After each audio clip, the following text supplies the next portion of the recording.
Good morning, viewers. It is a long time since I made some videos on this channel. Let's discuss the language of registers today. Actually, language appears in many registers like literary register, legal register, and medical register. Of course, this is not the end of the registers, but in our day to day, we use certain registers. Just like, let us discuss the first register, formal register. Formal register is used in formal contexts. Here, the vocabulary is formal and the sentences are usually grammatical, and we don't use contractions like can't, don't, like this. Instead of can't, we have to say cannot. Instead of don't, we say do not. Because if you use contractions, they become informal. So when we use the formal register, we should be very particular about our vocabulary, and also we need to be very particular about our grammar and usage. We can't use the substandard words or vocabulary or slang or loose sentences and ungrammatical sentences. Everything must be perfect. So when you speak to a professional, an officer, and you are making a speech in a formal context, your language must be very formal. So in that case, you will use formal register. So all of us must be acquainted with formal register, but it is not enough if you know the formal register, and it is also not necessary and impossible to use formal register all the time.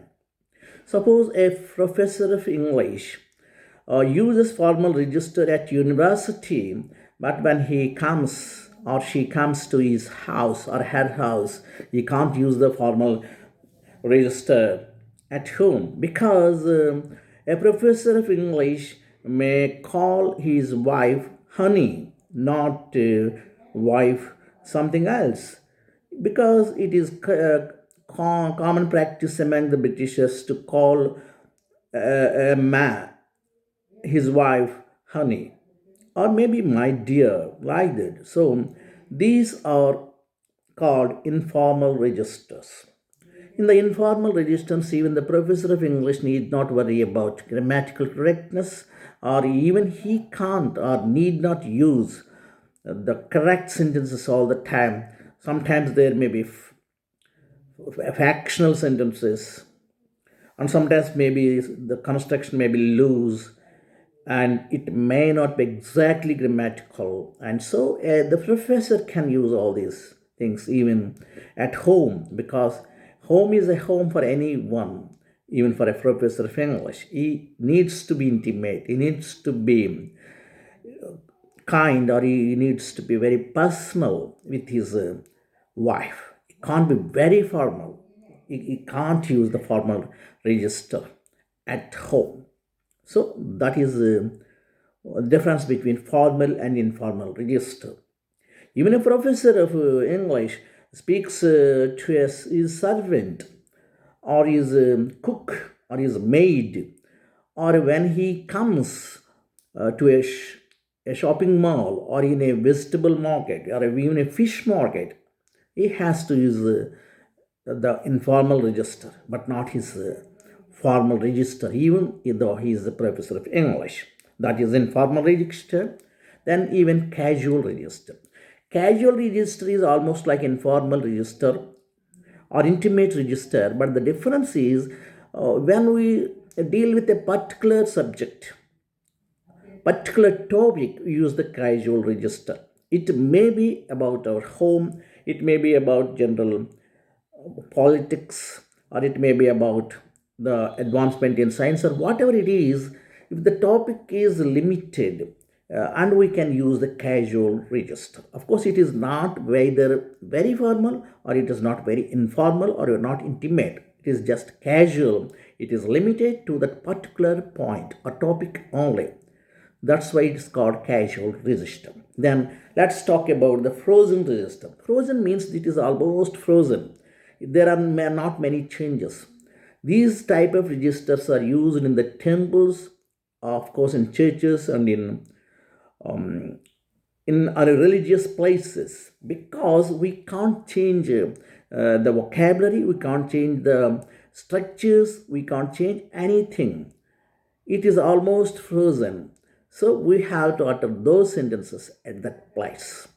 Even the priest in a church or the pujari in a temple almost uses the frozen register.